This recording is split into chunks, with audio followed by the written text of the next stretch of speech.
조갑제 TV 시청자 여러분 안녕하십니까. 2023년 11월 12일 새벽 2시 48분입니다. 한동훈 법무장관은 어제 송영길 전 민주당 대표가 자신에게 쌍욕을 한 데 대해서 아주 단호한 입장문을 냈습니다.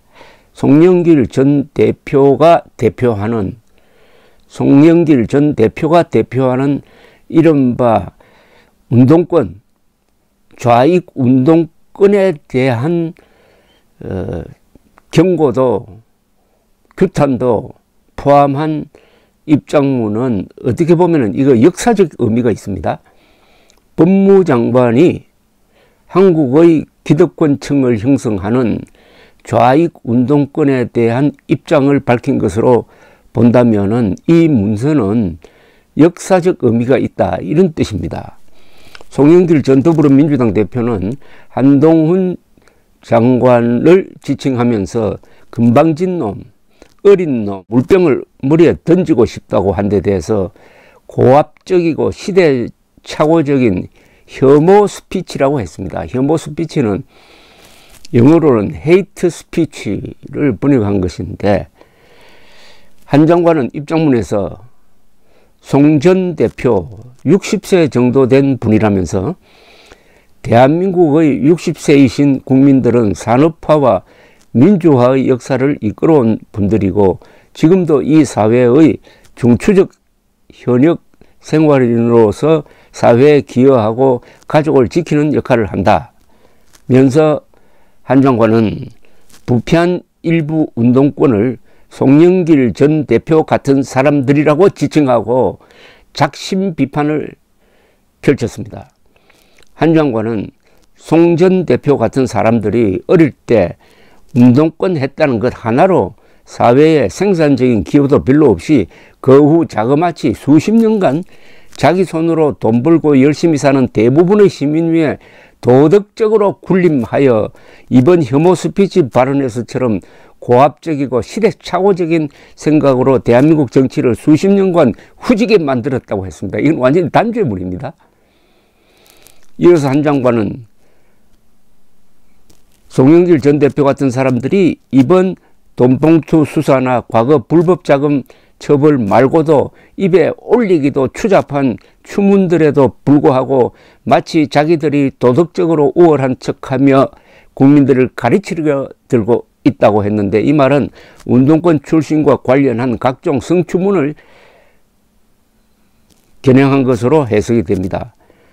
한 장관은 또 송 전 대표 같은 분들이, 송 전 대표 같은 분들이라는 말을 씁니다. 송 전 대표 같은 분들이 굳이 도덕적 기준으로 순서를 매기면은 대한민국 국민 전체 중 제일 뒤쪽에 있을 텐데, 이런 분들이 열심히 사는 다수 국민 위에 군림하고 훈계해 온 것이 국민 입장에서 억울할 일이고 바로잡아야 할 일이라고 생각한다고 했습니다.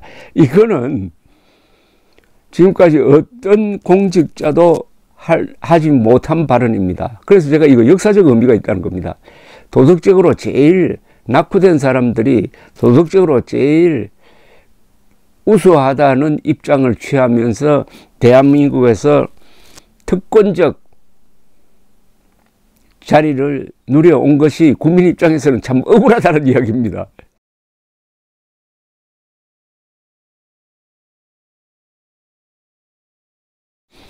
한 장관은 민주화 운동을 한 인사들을 전부 비판하는 것은 아니라고 한 자락을 깔고 또 이렇게 이야기를 했습니다. 저는 민주화 운동을 한 분들이 엄혹한 시절을 보여준 용기를 깊이 존경하는 마음이 있다. 그러나 이분들 중 일부가 수십 년 전의 일만 가지고 평생 대대손손 전 국민을 상대로 정관예우를 받으려 하고 국민을 가르치려 들며 도덕적 우위를 주장하는 건 전혀 다른 문제라고 했습니다. 운동권에도 정관예우가 있다는 이야기네요. 과거에 운동권 했다고 그래가지고 정관예우의 특권을 누리려고 하는 게 아니꼽다는 이야기입니다. 한 장관은 민주화는 대한민국 시민 모두의 공이었다고 생각한다 라고 했네요. 이 말을 듣고 속이 시원한 분들이 많겠는데요. 송 전 대표는 지난 9일 한 출판 기념회에서 자신의 책입니다. 자신의 책 출판 기념회에서 너무 심한 말을 했습니다. 한동훈을 반드시 탄핵해야 한다. 이런 건방진 놈이 어디 있나. 이 어린 놈이 국회에 와서 어린 놈이라고 그랬어요. 300명 자기보다 인생 선배일 뿐만 아니라 한참 검찰 선배를 조롱하고 능멸하고 이런 놈을 그냥 놔둬야 하겠나. 내가 물병이 있으면 물병을 머리에 던져버리고 싶다 라고 했는데, 송 전 대표는 돈봉투 사건과 관련해서 이렇게 변명을 하기는 했습니다. 이게 무슨 중대한 범죄냐. 6개월 동안 뭐를 하고 있는데, 욕설입니다. 정말 미쳐버릴 것 같다. 무슨 놈들 아닌가 라고 했습니다. 자신이 수사 대상이 오는 게 억울하다는 이야기입니다. 그런데 별로 억울할 것 같지 않는 게, 검찰은 2021년 송영길 당시 당대표 후보 캠프 관계자들이 민주당 의원 등에게 돈봉투를 전달했다는 의혹을 수사 중인데, 송 전 대표의 보좌관 박모 씨는 민주당을 탈당한 윤관석 무소속 의원에게 현금 6천만 원을 전달한 혐의를 법정에서 인정을 했습니다. 그러면 완전히 이 증거 능력이 있는 거죠. 지난 8월 구속 기소된 윤관석 의원은 그동안 모든 범죄 행위에 대해서 부인하다가 재판이 시작되자 돈봉투 총 20개를 전달한 사실을 인정했다고 하니까, 송영길 전 대표의 이런 욕설은 부당한 수사에 대한 정의의 반로라기보다는 운동권 정관예우 의식에 입각한 특권 의식의 반로다. 한 장관은 그렇게 보는 거죠.